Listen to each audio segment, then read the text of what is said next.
So, ladies and gentlemen, as I record this podcast, it is Wednesday, March the 17th, 2021. That's right, it is St. Patrick's Day, 2021. I assure you that I am wearing some green somewhere on my person. And literally as I record this podcast, right now, the Edmonton Oilers are playing the Calgary Flames, the second of a two-game series against them. The first game didn't go so well. They did wind up losing that game, but right now they are up 6-1 against the Calgary Flames. I don't think that the odds of the Flames of being able to come back to win this game, I don't think they're very good. And so really it's one play in particular that I have on my mind. And that was a Flames goal, and that was one where they came down the ice. They shot the puck, it wound up in the back of the net. And basically Ryan Nugent-Hopkins had been screening Mike Smith on the shot. Now, if he hadn't been screened, if he had got a good look at that puck, then there's a very good chance that he would have stopped that shot. But that wasn't what happened. And Mike Smith, when he was getting up, he was glaring right at Ryan Nugent-Hopkins. And even the commentators caught on to this, and they talked about it. And that's really not the sort of thing that Mike Smith as a player can be doing. And the reason why comes down to a question of leadership. Now, recently I have been asking some questions about leadership on the Edmonton Oilers. Questions like, is Connor McDavid the right player to be the captain? Is the on-ice leadership of the team adequate to actually get this team to where they need to be? And so when you ask that question, I think it is understandable for a lot of people to just presume that, oh, well, you're just dumping on Connor. Which is definitely not what I've set out to do. And I have asked the most questions about his leadership in particular, and that I do believe actually has been a mistake on my part. Because the one thing that doesn't really give full account of is the detail that on any team, your on-ice leadership is a team into itself.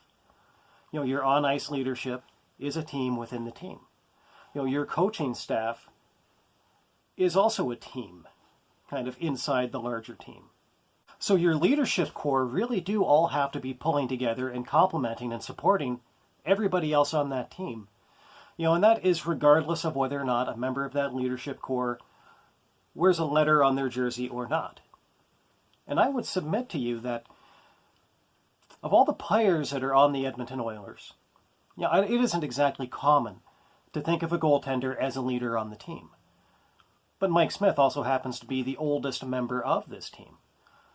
And Mike Smith is particularly well suited to be one of those cases of a goaltender as a leader, as an on-ice leader, because he is so active in the way that he plays. He's always, he's quite frequently leaving his net to help out the defenseman by playing the puck. So I would submit to you that we should consider Mike Smith to be a part of the leadership core of this team. And so with that in mind, let's look at that one particular incident. Unfortunately, I think that we do have to look at it as a failure in leadership. And how so? Well, in order to really answer that, I have to go to some of the questions that people ask me when I ask questions about the leadership of the team. And in particular, when I ask questions about Connor McDavid, and this is a very fair question. People will come to me and say, it's like, well, what do you think that Connor McDavid is supposed to do? Is he supposed to go and start screaming out, other players on the team, if they're not playing up to his, playing up to the standard? If an individual, which particular player is he supposed to go give a lecture to? And of course, in this particular case, the answer to that question is nobody. That's not actually the team captain's role. That's the coach's role. It's not up to the team captain to assign blame, if the team loses a game or if a particular play goes badly. That's up to the coaching staff. If the captain is going to talk to the team, he has to talk to the team as a whole. I mean, in rare instances, it is appropriate for a captain to reach out to one particular player, to kind of coax them along and get them into form.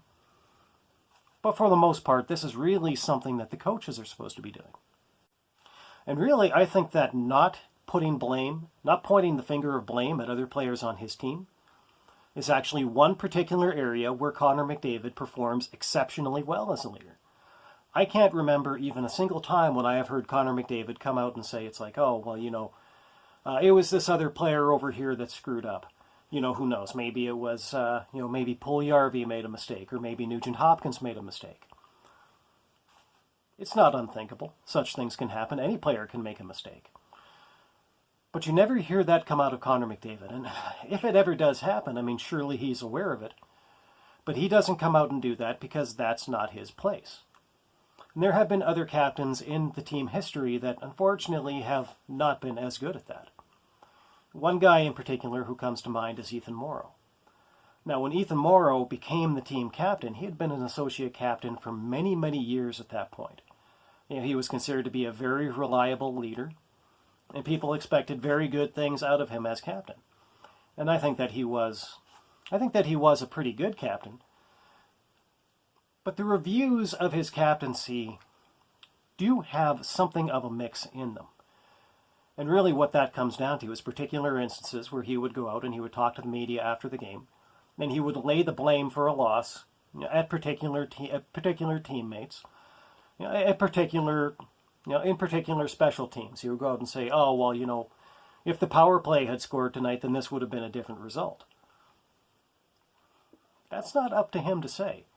That is specifically up for the coaches to say. Now, don't get me wrong, I think that Ethan Morrow did a great many things well as the captain of the Edmonton Oilers. But this in particular really wasn't one of them. So how does this relate to Mike Smith? And I think that in particular, the biggest way that this impacts the leadership culture of the team is that it does actually kind of, in that particular moment, it demonstrates a distrust of another veteran player. But when you're on a team like the Oilers and you have, a core of young players that look to the veterans for support, you can't have that kind of distrust amongst the veterans. They have to be able to support each other. I mean, as a leader, trust is your most valuable commodity, and if you don't have trust amongst your leadership team, the people who are supposed to be following your leadership team, they pick up on that very quickly, and it impacts the way that they follow that team. Now, I don't want anybody to get the wrong impression. I don't dislike Mike Smith at all. As a matter of fact, I think that Mike Smith's recent play has been one of the big reasons why they've gone on some of these winning streaks that they've gone on recently.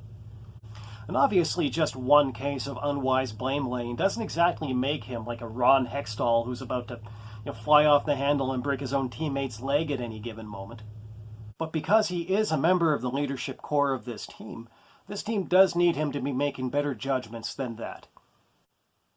Now, every indication at my disposal is that Mike Smith does seem to be a pretty good guy. So I don't think that this is going to be a recurring problem with him, but I think that it is worth looking at in this one particular incident. I mean, yes, Connor McDavid is the captain of this team, but the leadership of the team does have more to do with than just one player.